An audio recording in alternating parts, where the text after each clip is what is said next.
はい、皆さん、こんにちはです。ミネオです。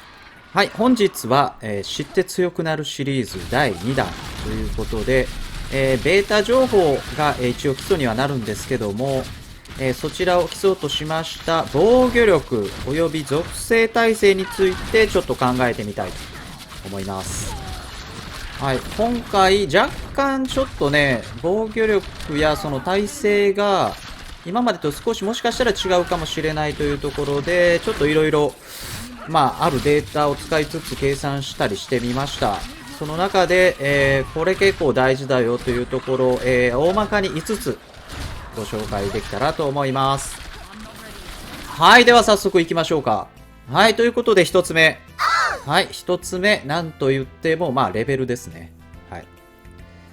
ディアブロってやっぱりライフ大事じゃん、みたいなね。そういうとこもあるので、やっぱりレベル上げるのがね、基本的には強くなる一歩。あと、装備関係にも、関係してくるので、一つ目はレベルだよねっていう。極力レベルはね、やっぱしっかり上げていきたいというところです。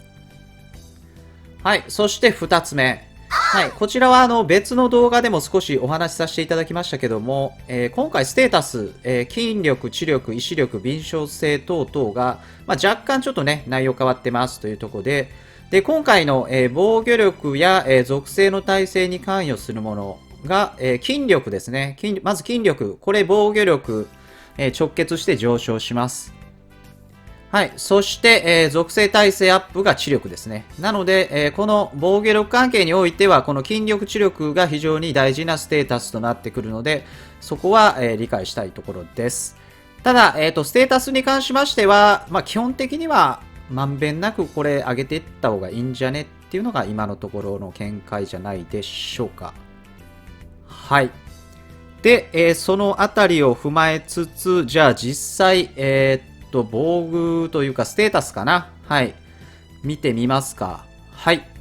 ということで、これね、ちょっと一部なんですが切り取ってます。はい。今回いろいろね、変わったりした部分ありますが、真ん中よりちょい上、防御力。はい。これ純粋に防御力、装備防御力やステータス等々足したもの。はい。なんですけども、今回ね、ベータテストレベル25まででしたが、だいたい防御力が、1500ぐらいで、30% 軽減ぐらいでした。物理攻撃力軽減が 30% ぐらい。はい。大体ね。今後レベルによってね、上がり方変わってくるかとは思うんですけども。はい。で、じゃあ、その、非物理攻撃に対してはどうなるかと言いますと、この下に、防御力の下ですね、防具貢献度。はい。こちらにありますように、防具貢献度基本的に 50% になってます。で、この 50% が、先ほどの 30% に関係してきて、それが非物理ダメージ軽減となります。なので、この場合ですと 15%。霊気の攻撃とかね、雷の攻撃とか、炎の攻撃とか、そういったもの、物理以外のそういったものに対する防御力が、15% になると。それが防具貢献度になります。で、それが 15% になるので、今回割と、防御力の、役目が大きい気はします。はい。で、細かくは後で言いますけども、実質その下の、火炎耐性、霊気耐性、稲妻耐性、毒耐性、シャドウ耐性。このあたりの属性耐性ですね。例えば火炎耐性 30% となって表記されていた場合でも、実質の耐性値は半分の 15% になります。はい。ここ要注意です。なので実質、俺耐性 30% ありますとかね、言っても、実質は半分の 15% しか火炎に対しては耐性が上がってないという状態になります。なので、例えば先ほどの、15%、防御力の、演算による 15% から引いたかける、またさらに 15% が、まあ、大まかに言うと火炎耐性になってくるということになるんですね。はい。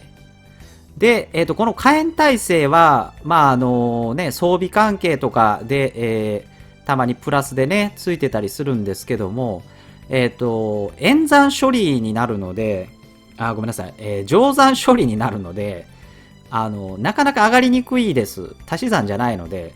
はい。なので、先ほど言った今回結構ちょっとね、耐性値盛りにくいかもしれないよねっていう。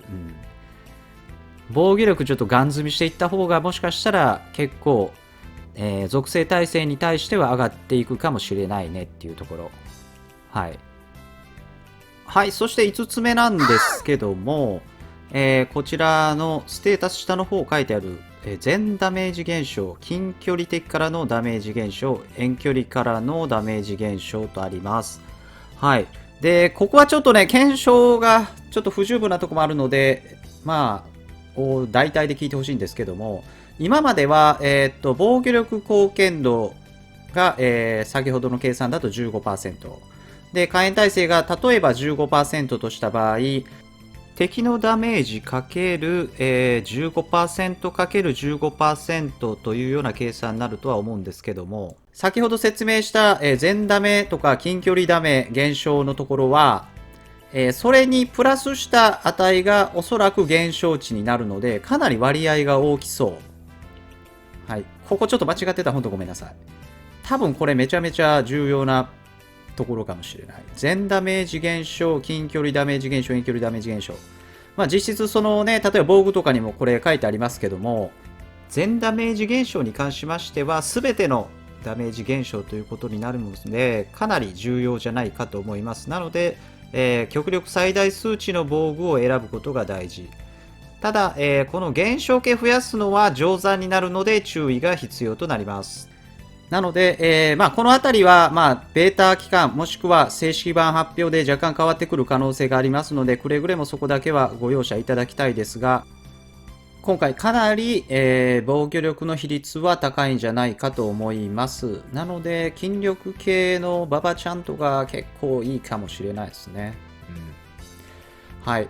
そして、先ほどちょっと言い忘れてましたけど、これあくまで、敵に対してなので、ここね、貢献度に関しては PVP に関してはもう少し軽減値大きくなるので、そこ要注意かな。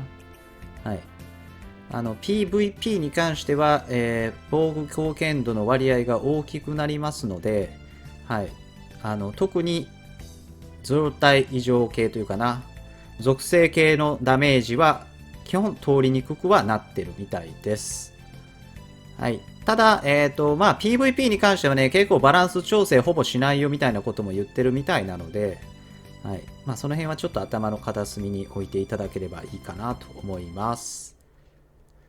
はい。ということで、今回、一応ね、ざざっと5つ、